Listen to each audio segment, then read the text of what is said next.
So ito na nga, the 4DX experience, the Odysseys, Iliad. Uy, si Tom Holland.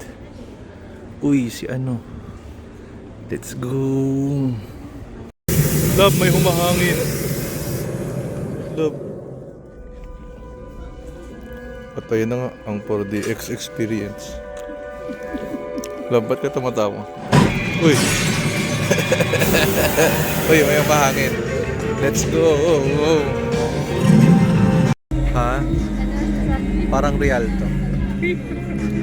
Doon lang may lumalabas na usok. Kulang. Gusto ko mas maraming usok eh. Love, ano to? Ba't ang kalat-kalat mo? Ang daming popcorn. 4DX yung upuan. Love, anong natutunan mo sa palabas? Ay, sabi na hindi ka na naman nanonood eh. Dahil sumasama ka lang lagi pag nanonood ng Greek mythology ng Iliad like Odysseys. Ay, nako talaga.